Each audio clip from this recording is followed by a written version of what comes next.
राजा और सम्राट हर्षवर्धन जब वहां जाते थे तब से कुंभ का आयोजन शुरू हुआ। उन्होंने उसको और भव्य बनाया और सभी धर्मों को वो बुलाते थे। कोई धर्म ऐसा नहीं था जो आता ना हो, सब धर्मों को वहां बुला करके काफी दिन आध्यात्म, धार्मिक और अन्य कार्यक्रम होते थे। दान भी दिए जाते थे और दान इस हद तक सम्राट देते थे, महादानी इसलिए कहे गए कि सब कुछ दान कर देते थे।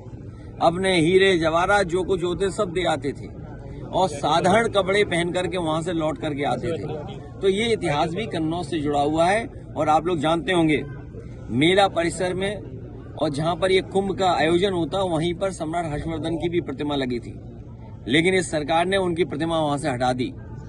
और जब हम लोगों ने आवाज उठाई तो उन्होंने जल्दी में प्रतिमा एक चौराहे पे लगा दी। मैं अपने कन्नौज के लोगों को और तमाम सनातनी धर्म के लोगों को कहना चाहता हूं कि जिस सम्राट हर्षवर्धन ने कुंभ को ये पहचान दी, कुंभ को हमेशा इस रूप में कराया, उनकी प्रतिमा जहां लगी थे उससे भी अच्छी जगह जिस इलाके में कुंभ होता है वहां पर लगाएंगे और अपने कन्नौज में भी लगाएंगे। भैया क्या लगता है बीजेपी वाले जो लखनऊ वाले बीजेपी वाले हैं वो अंग्रेजी कम पढ़ पाते हैं, सुनने में आया है। उन्हें अंग्रेजी पे भी चिंता और सवाल थे अभी कुछ दिन पहले, तो मैंने अभी 2 किताबें उन्हें भिजवाई। एक अंग्रेजी में किताब सजाने के लिए और हिंदी में भिजवा दी पढ़ने के लिए। तो वो अंग्रेजी की किताब वो अपने सजाने के लिए रख लें कि कुंभ पे किताब है। भैया वो हार्वर्ड यूनिवर्सिटी, जिन्हें ये लगता है कि 2013 उस समय समाजवादी सरकार में जो कुंभ का आयोजन हुआ था उसमें कुछ कमियां रह गई थी, तो मैं उनसे कहूंगा कि वो किताब जरूर पढ़ें। हार्वर्ड ने जो स्टडी की थी उसके बारे में जाने, कुंभ के इतिहास के बारे में जाने, कुंभ की परंपरा के बारे में जाने, कुंभ का आयोजन किन चीजों से होता है वो जाने, कुंभ में किस तरीके से अखाड़ाओं को किस तरीके से व्यवस्थित रखते हैं वो जाने। और वो हिंदी में इसलिए भेजी कि उन्हें आसानी हो, आसानी से पढ़ सकें और कम से कम अपनी इस कुंभ के आयोजन का भाई किसी यूनिवर्सिटी से स्टडी कराओगे।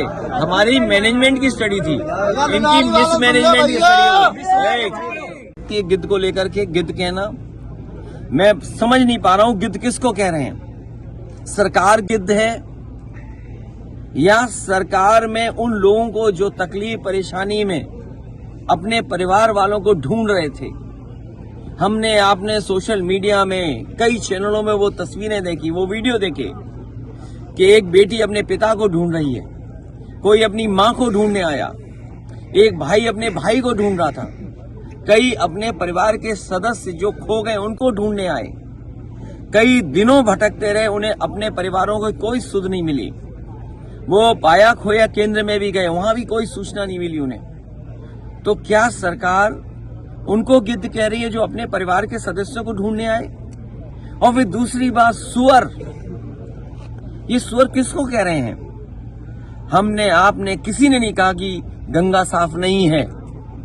समय समय पर सरकार को जगाते रहे कि सरकार जाने की क्या कमियां हैं।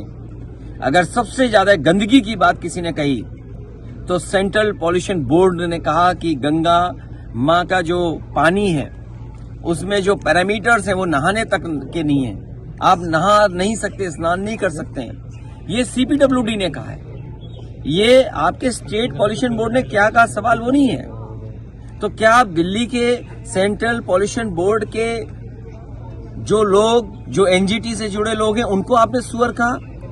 हो सकता है आपने सुअर इसलिए भी कहा हो कि मंत्री शायद पिछड़ी जात के हैं। वहां पर दिल्ली में जो पर्यावरण विभाग देखते हैं, वो सेंट्रल पॉल्यूशन बोर्ड देखते हैं, वो शायद मंत्री जी पिछड़ी जाति के हैं, इसलिए शायद सुअर कहा आपने उनको। और मुझे तो ये लगता है कि जो डबल इंजन की सरकार अपने आप को कहते थे वो कहीं ऐसा तो नहीं लखनऊ वाले दिल्ली वाले को कह रहे हों, क्योंकि दिल्ली वाले सवाल उठा रहे हैं कि आपका पानी कैसा है, आपका इंतजाम कुछ नहीं था। और कह रहे थे 100 करोड़ लोग आएंगे, हम 100 करोड़ लोगों का इंतजाम करेंगे। और सोचिए कुछ करोड़ लोग आए और भगदड़ मच गई। और भगदड़ एक नहीं मची, भगदड़ 4 जगह 5 जगह, ये अभी क्लियर नहीं है।